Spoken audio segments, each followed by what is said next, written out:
민법을 담당하는 최희대입니다. 오늘 이 자리에서 간략하게 말씀드리고자 하는 것은 우리가 이제 앞으로 시험을 보는 데 있어서 어떤 방식으로 공부하느냐에 대해서 간단하게 조언을 드릴까 해서 이 자리에 섰는데, 일단 무턱대고 공부 열심히 한다라고 해서 꼭 합격하는 건 아닙니다. 시험이라는 것은 어느 정도 전략적인 게 좀 필요하기 때문에 우리의 시험이 어떤 형태로 시험 과목을 보고 또 어떤 방법으로 공부를 하는지에 대한 내용을 좀 보고자 하는데요. 일단 세부적인 각각의 과목은 담당 선생님들께서 구체적으로 강의 도중에 말씀을 하실 테니까 일단 개략적인 내용, 전체적인 내용을 위주로 한번 간단하게 보죠. 자, 그러면 우리 시험은 1차 시험하고 2차 시험으로 나뉘어져 있죠. 물론 1차, 2차라고 해서 날짜를 달리해서 보는 건 아니고 오전에 1차 그리고 이제 오후에 2차 과목을 보는데요. 자, 1차 과목은 뭐가 있냐면 부동산학 개론이 있습니다. 부동산학 개론. 그리고 이제 민법 및 민사특별법이죠. 이 순서는 이제 우리가 시험장에 들어가면 그 문제 순서예요. 그러니까 1번부터 40번까지가 개론이고 41번부터 80번까지가 민법이고요. 그래서 2차 과목으로 이제 제일 먼저 우리가 보는 게 부동산 중개사법이죠. 공인중개사법, 부동산과 관련되는 공인중개사법을 시험 보죠. 물론 이제 법령하고 실무를 다 같이 한 과목으로 보고, 그리고 이제 부동산 공시법이 두 번째 과목이죠. 공시법 및 세법이 두 번째 과목이고, 그리고 이제 맨 마지막에 보는 게 이제 부동산 공법이 됩니다. 자, 이렇게 보는데 여기서 이제 공시법은요, 부동산 공시법은 두 개 법으로 되어 있죠. 두 개 법으로. 그래서 여기서 부동산 등기법이 나오고요. 그리고 이제 예전에는 지적법이라고 불렀는데 법이 이제 바뀌었죠. 공간정보 구축 및 관리에 관한 법률, 줄여서 공간정보법 이렇게 나옵니다. 그래서 이제 공시세법은 출제가 되면 공시법에서는 24문제가 출제가 되고요. 세법에서는 16문제에서 총 40문항입니다. 그러니까 우리 시험은 과목별로 5과목이고 총 40문항이 시험으로 출제가 됩니다. 그럼 일단 우리 시험에 있어서 이렇게 과목기서 합격을 하기 위해서는 시험의 특성은요, 절대평가 제도죠. 절대평가. 그러니까 절대평가라는 건 상대평가와는 대비되는 개념이고, 그러니까 상대평가라는 것은 커트라인 정해서 그 점수 넘는 사람만 합격인 건데, 그러니까 절대평가라는 건 그런 거 상관없이 절대적인 어떤 기준선을 넘으면 전원 다 합격하는 시험이 되죠. 그래서 우리 시험이 합격하려면 평균 60점을 맞아야 합니다. 근데 평균 60점 이상이어야 되는데 조심하실 점은 과락이라는 제도가 있기 때문에 과락은 없어야 됩니다. 과락이라는 건 뭐냐면 40점 미만의 과목을 말하죠. 그러니까 한 과목이라도 40점 미만이 나오면 그것은 합격 점수가 될 수 없다는 거예요. 그러니까 예를 들자면 개론 공부를 열심히 해서 100점 맞았다고 해보죠. 100점 맞았는데 민법은 37.5를 맞았어요. 그러면 평균은 60점이 넘어가죠. 넘어가는데 문제는 한 과목이 40점 미만의 과목이 나왔기 때문에 이것은 불합격입니다. 그러니까 국가고시는 대체로 기본적인 소양은 갖춰야 한다라고 해서 어느 과목이든지 간에 40점 미만의 과목이 나오면 그건 합격 점수에 들어갈 수 없다라는 점이죠. 그래서 절대평가로 되어 있고, 그리고 이제 지금 1차 시험이 있고요, 2차 시험이 있습니다. 근데 만약에 올해 시험을 봤는데 1차 시험은 평균 60점 이상을 맞아서 합격을 하셨는데, 근데 이제 안타깝게 2차는 합격을 못했어요. 그럼 이런 경우를 이제 우리가 1차 합격이라고 하죠. 자, 1차 합격 제도가 있고요. 그러면 1차를 합격하신 분은 그 다음 연도에, 차년도에는 이제 2차 시험만 보면 되는 거죠. 근데 이제 거꾸로 만약에 1차는 60점이 안 됐는데 2차는 60점이 됐어요. 자, 이런 경우에는 불합격이에요. 1차 합격이라는 제도는 있지만 2차만 합격이라는 건 없고요. 그러니까 2차 점수가 아무리 시험을 잘 봤어도 1차가 평균 60점 미만에 나와버리면 2차는 채점도 안 해줘요. 그럼 최종 합격하려면 1차와 2차를 모두 다 60점 이상을 받으면 이때는 이제 최종 합격을 하게 된다는 거죠. 그러면 공부를 하실 때 우리 시험 제도가 이렇게 절대평가 제도니까 몇 가지 당부드릴 말씀은 공부를 하실 때는 전략적인 학습이 어느 정도 필요할 수밖에 없습니다. 그러니까 전략적인 학습을 해야 한다는 것은 평균 60점 이상만 넘으면 모두 다 합격이기 때문에 분위기 좋은 시험이에요. 상대평가 같은 경우에는 옆에 사람이 합격하면 내가 떨어질 수 있다. 이런 부담감이 있는데 절대평가는 그런 거 없어요. 우리 모두 다, 우리 이제 동영상 수강하시는 분 모두 다 60점만 넣으면 전부 다 합격을 하실 수 있는 시험이에요. 그러니까 100점을 위한 공부를 하셔서는 안 된다라는 거예요. 자, 가정해보죠. 시험은 100점 만점인데 실제로 1차 과목에서 만점이라는 것은 100점이 아니라 몇 점일까요? 한 과목은 반드시 40점이 나와야 돼요. 그럼 한 과목이 반드시 40점이 나와야 한다면 합격하려면 평균 60점이면 되니까 한 과목은 몇 점을 맞으면 돼요? 80점이에요. 그러니까 실제로 공부를 하실 때는 80점을 목표로 공부를 하시면 돼요. 100점을 위한 공부는 필요도 없고 하셔서도 안 되는 거예요. 그래서 중요하다고 강조하는 것들을 위주로 여러 번 반복하시는 것이 좋지 처음부터 끝까지 책을 몇 번 읽었느냐 그건 의미가 없어요.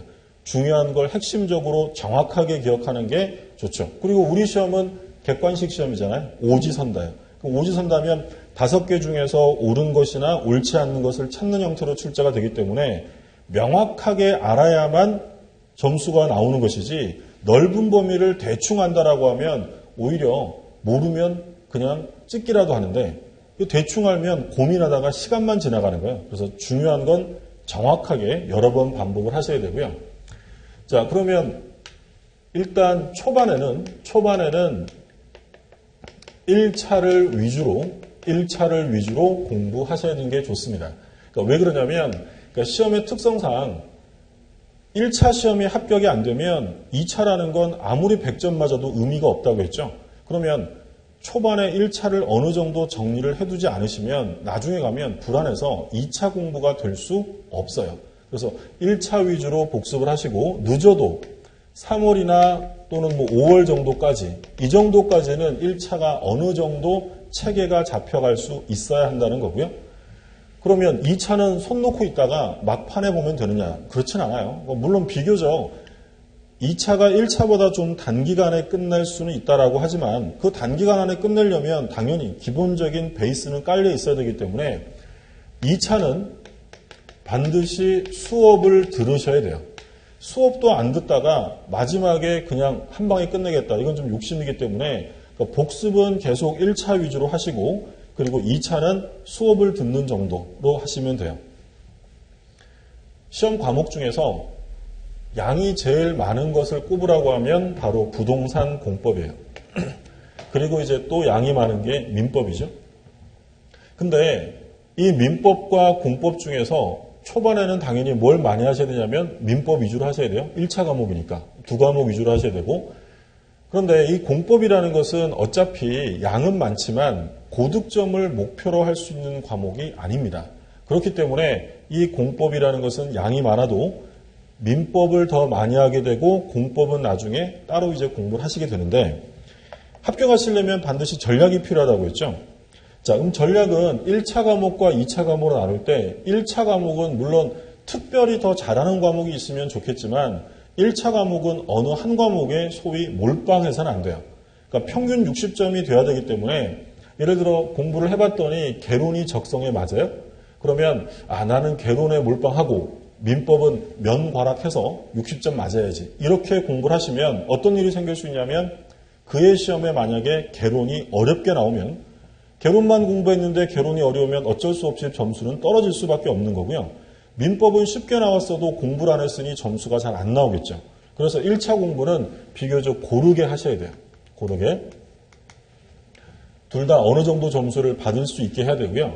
자, 2차 과목은 보통 이제 모든 선생님들이 꼽고 있는 주 전략 과목, 전략 과목이라는 건 이제 고득점 할 수 있는 과목이 바로 공인중개사법입니다.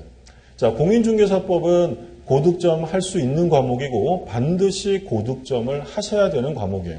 그러니까 중개사법은 못 맞아도 몇 점을 맞아야 되냐면 80점 이상은 맞으셔야 돼요. 그러면 얘가 80점 이상 나오면 공법은 점수 나오기 좀 어려운 과목이라고 했죠. 얘는 양이 너무 많아요. 그럼 공법은 몇 점만 맞으면 돼요?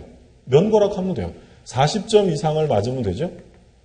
자, 그러면 공시세법은 몇 점 맞으면 되냐면 평균 점수 60점을 맞으면 돼요. 그럼 이렇게 되면 딱 평균 60점이 나오죠. 이러면 축 합격하는 거예요.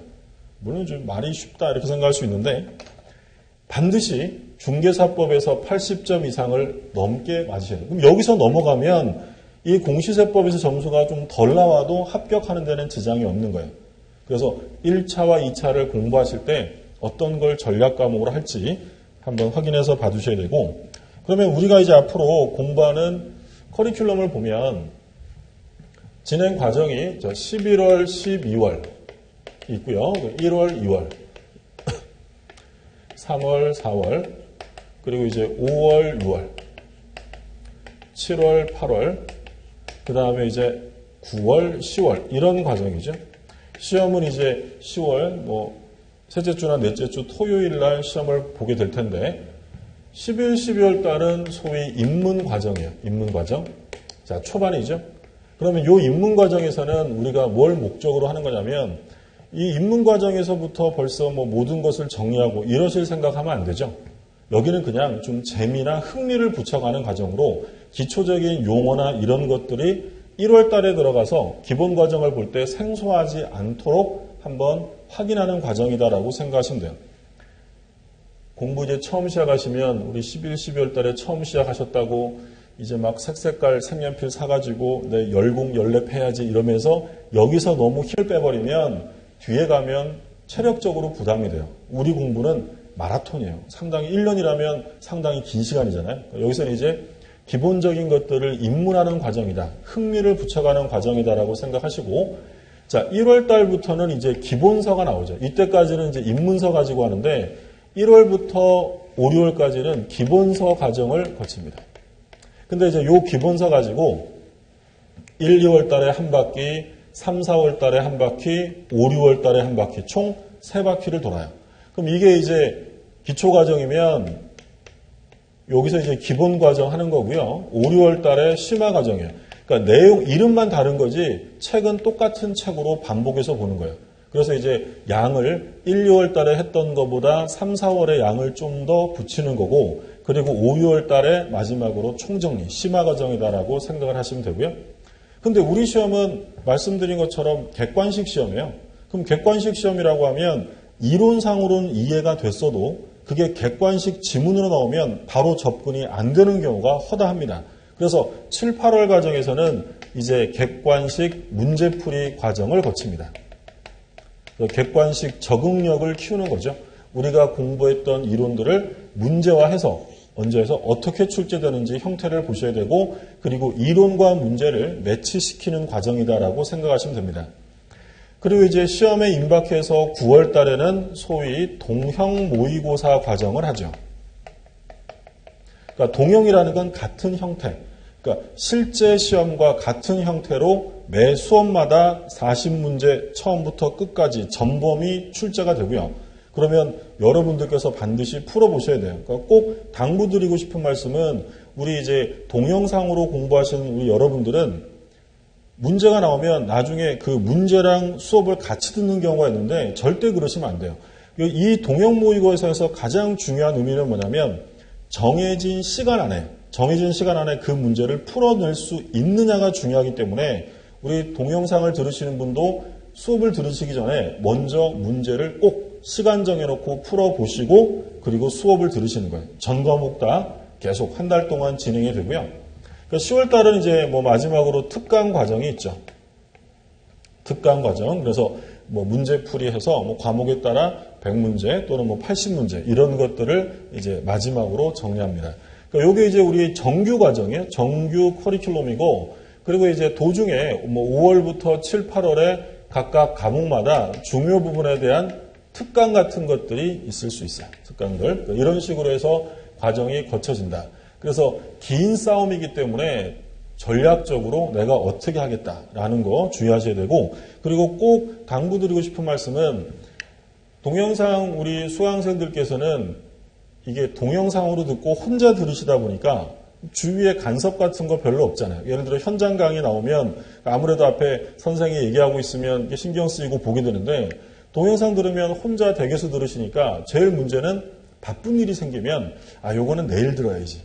내일 또 들어야지. 하루하루 밀려요. 근데 이게 매주 3시간, 4시간 매일 수업이 있는 거니까 한 번 밀리기 시작하면 이게 걷잡을 수가 없어요. 그러니까 꼭 수업은 놓치지 않고 꼭 들으신다라는 목표를 세우셔야 돼요. 그러니까 동영상으로 공부하시는 분들은 특히 중요한 점이 굉장히 강한 결심을 하셔야 돼요. 그래서 내가 독하게 요번 1년간은 수업 다 들어서 꼭 합격하겠다 이런 생각을 가지고 하셔야 됩니다. 그래서 이런 식으로 이제 학습을 하게 되고요. 그러면 또 당부드릴 말씀은 이제 복습하라입니다. 복습하라. 복습을 해야 되는데 일단 예습은 기본적으로 안 하셔도 됩니다. 복습이 중요하죠. 우리 수험 특성상 앞에 내용들 중요한 것도 아닌데 혼자 공부하시면 오히려 공부에 방해되니까 복습을 위주로 하시는데 그러니까 복습을 할 때는 꼭 당부드린 말씀은 거침없이 하셔야 돼요. 거침없이 복습하라. 그러니까 거침없다는 건 중단하지 않으셔야 한다는 거예요. 중단 없이 복습을 해야 한다. 그러니까 늘 당부드린 말씀은 이런 거였어요. 예를 들어서 우리가 이게 책의 한 권이라고 생각을 하면 예를 들어 50쪽까지 첫날 진도가 나갔습니다. 근데 이제 이분이 복습을 하시는데 예를 들어서 한 2쪽에 가니까 생소한 용어가 나오고 수업 시간에도 안 한 거예요. 그럼 수업 시간에 안 한 거면 중요하지 않거나 또는 다음에 볼 내용이니까 넘어가는 경우가 있겠죠. 근데 나는 성격상 그냥은 못 넘어가지 이러면서 여기서부터 고민하시고 컴퓨터 켜서 내용 찾아보고 이래요? 절대 그러시면 안 돼요. 모르는 게 나오면 그냥 체크하고 넘어가셔야 돼요. 만약에 이런 식으로 복습을 하시면 수업은 한 과정이 끝났는데 이분은 복습한 양이 50쪽, 60쪽 이거밖에 안 돼요. 그러면 다음 과정 또 시작하면 이분은 또 그런 식으로 복습하고 그럼 1년 내내 앞부분만 하는 거예요. 그래서 우리 학창시절에 수학 공부하면 집합은 제일 잘해요. 뒷부분 모르고 영어는 명사만 잘하고 이런 일이 생겨서는 안 돼요. 그래서 일단 한 순환이 가야 돼요. 그러니까 1순환이 가면 그 과목에 대해서 바라보는 눈이 좀 종합적이 되기 때문에 달라져요. 그래서 두 번째 순환에서는 고민하지 않아도 이 몰랐던 부분이 스스로 해결되는 경우가 태반이에요.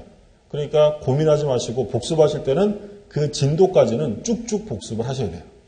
이런 식으로 복습을 해두셔야 되고 자 그리고 세 번째는 믿어라 이런 말씀을 드려요. 믿어라. 뭘 믿으라는 거냐면 본인이 선택한 학원 사이트라 또는 선생들을 믿으셔야 한다는 얘기죠. 그러니까 이제 무슨 말씀을 드리고 싶으냐면 시간이 좀 지나면 각 학원들이나 또는 각 사이트에서 자료가 범람해요. 그러면 공부하는 우리 수험생들의 입장에서는 그 자료도 왠지 봐야 될 것 같고 그 자료도 중요한 것 같고 이런 생각이 들어요. 물론 그 자료, 다른 학원 선생님들의 자료가 나쁘다는 얘기는 아니에요. 당연히 그 선생님들도 성실껏 만드신 좋은 자료겠죠. 근데 문제는 우리 시험이 만약에 상대평가라고 하면 그 자료들까지 취합해서 다 정리해야 돼요. 점수가 높아야만 합격하니까. 근데 우리 시험은 절대평가니까 몇 점만 맞으면 되냐면 60점 이상이면 전부 합격이에요. 따라서 우리 수업 시간에 나가는 자료만 정리하셔도 60점 이상을 획득하는 데는 아무런 문제가 없어요. 그러니까 나중 되면 그 범람되는 자료 속에서 정리를 못하면 오히려 점수가 더 안 나와요. 그래서 학원과 그리고 선택한 사이트와 그 강의하는 선생님들을 믿으시고 그 자료면 충분합니다. 이거면 충분히 합격할 수 있고 자 그리고 마지막으로 자 인내와 반복이 필요합니다. 자 인내라는 건 뭘 얘기하냐면 자, 우리 처음에 11월부터 입문과정 1월, 1월달 하다 보면 처음에는 굉장히 좀 당혹스러울 정도로 양이 많고 어렵기도 해요. 근데 처음에는 어려운데요. 이게 11월, 1월, 3월, 5월 이렇게 계속 반복되다 보면 이제 그 내용들이 지겨워지기 시작합니다. 그럼 지겨워질 때 손 놔버리면 안 돼요. 소위 거달기를 하면 안 된다는 거죠. 책을 보니까 많이 봤던 거네. 이 내용 나 알지? 하고 설렁설렁하면 안 돼요.